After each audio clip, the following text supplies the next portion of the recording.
earlier. Now, Monika Fahlbusch was one of the Women of the Year, shortlisted at this year's Computing Women's in IT Excellence Awards. Back in 2016, she got another accolade. She was named a Silicon Valley Woman of Influence. Her job title is an intriguing one, Senior Vice President, Chief Employee Experience Officer at BMC Software.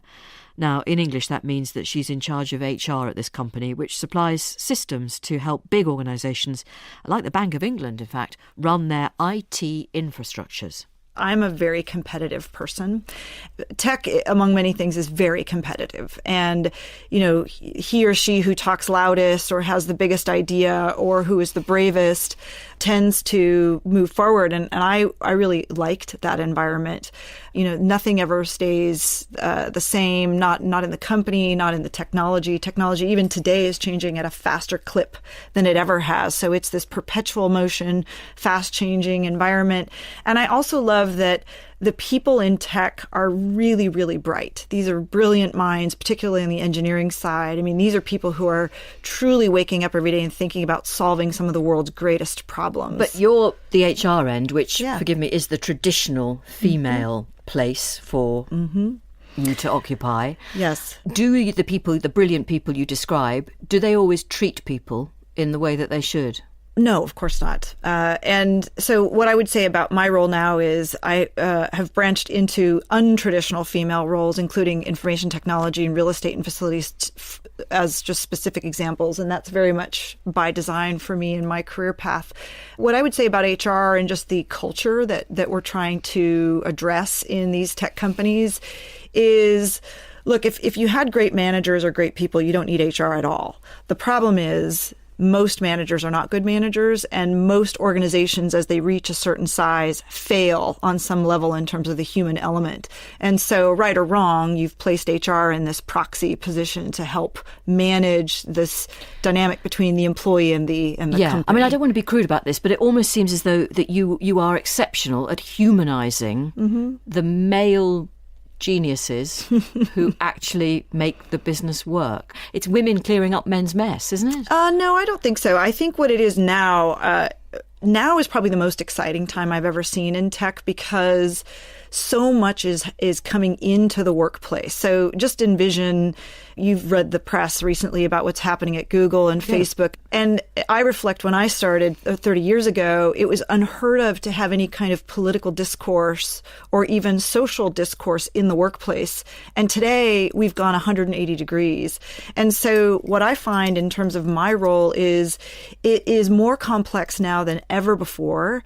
And all of these issues, these deeply personal social issues, are playing out in the workplace. But the mass walkout at Google was essentially about the way women were treated, wasn't it? Yes, but men walked out too. So it became a social issue for those employees. But do you, as somebody who's in charge of a company from this world, do you recognise the things they were complaining about? Does it happen at your place? No, we don't have those issues, and we're not a social justice front, taking a stand type of environment. That's just not core to who we are. But I think what's fascinating is that the contract between the employee and the employer is really in a state of being rebranded or being figured out in a new way. And because I find that fascinating. The gig economy and everything. No, I think because these companies have handed employees quite a bit, and these employees now have a sense of entitlement. And this entitlement is now being tested in terms of how much power those employees will have. How does that differ from unionization? It's very similar in some ways, actually. Yes. Unionization, though, was more on the what's right for me as a human. Now this is what's right for society. So they're now weighing in more on a global perspective versus unionization back in the time was, I need personal safety regulations, or I need better treatment as a worker. That's really less their cause. The bro culture, which we do hear a lot about in terms of Silicon Valley, it's still operating? Absolutely. Because I think it's different at different companies, but yes. 75% even of your employees That's right. are male. Yes. And that is bound to have an impact on the atmosphere. It is. What's really interesting about BMC, which coming from my last employer is so different, is that we have an age spectrum of 23-year-olds all the way to 75-year-olds because we're operating technology that is older. So we have an older workforce that manages that. So for us, we don't face that culture because we have such diversity in terms of age. You genuinely have 75-year-olds? Genuinely. For real, yes. Yeah, I know 75-year-olds are more than capable. Yeah. I'm surprised they're working in tech. Yes. Well, they've been working in tech for a long time, and they're handling these legacy systems. They have mind share that young people have not, been interested in. So they're very important to us. Of course, I haven't appreciated there are legacy systems. There are legacy Old, systems. in other yes, words. indeed. Yes, carry on. The bro culture, for sure, is still very much alive in Silicon Valley. And I think Give me an example of it. How would I spot it? Well, I mean, just visibly, if you walk the halls of most tech companies, you're going to see that roughly 75% are men. Visual, but what would I hear? Very relaxed language. I think in Silicon Valley, the bro culture, and one of the ways it shows up is that it's very relaxed, very relaxed language. Yes. I'm not quite getting what you mean. Not professional, not buttoned up. You Crude? say what's on your mind, sometimes crude, but I think more direct than anything.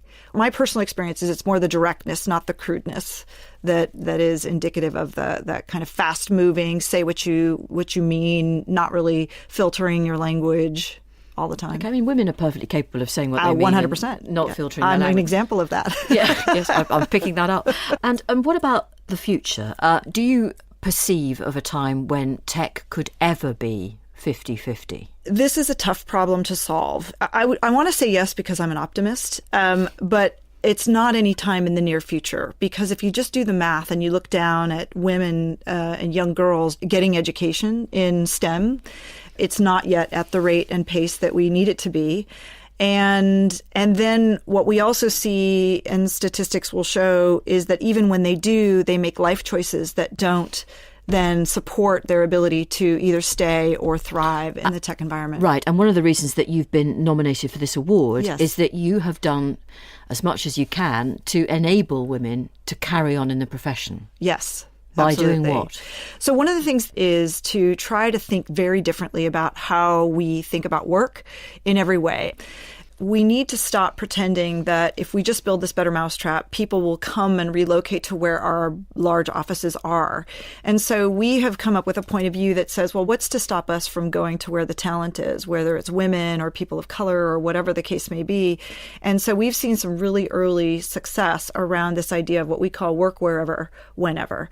Now, you have to enable that through a lot of technical solutions, which I won't get into, but we have seen a great ability to both hire from some of these premier companies, these well-branded companies, and then to make it easier for women to continue to work in tech, whether it's IT or it's in engineering or it's in sales, because we're willing to be so very flexible about where you work and how you work. This may be a sort of counterintuitive question, but actually, why does it matter that more men than women work in tech? What are the practical implications for my life or my children's life if this continues to be the case, an area of professional life dominated by men?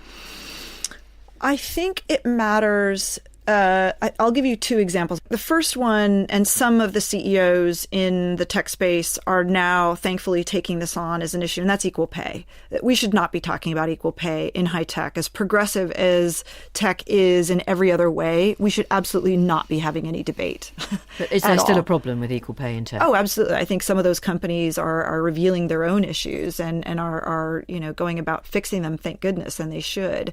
But that's just something we should not be discussing at all. Full stop. I think another area is the more and more that big technology companies and now big data and the implications of data and the implications to our privacy and personal information, I would just say as a citizen, I would want a much more diverse representation of who's making those decisions. Whether that's diversity with women, of course, but I think in every sense, you cannot have one homogenous group deciding, what all those technologies are doing and how they're working. And I think we're seeing some of that breakdown where there maybe wasn't as much diversity of thought put into, well, what are the ramifications? What's really happening with this data? What really is the intent of this technology or the result? So I think that more diversity helps that. That is Monika Fahlbusch, who works for BMC Software.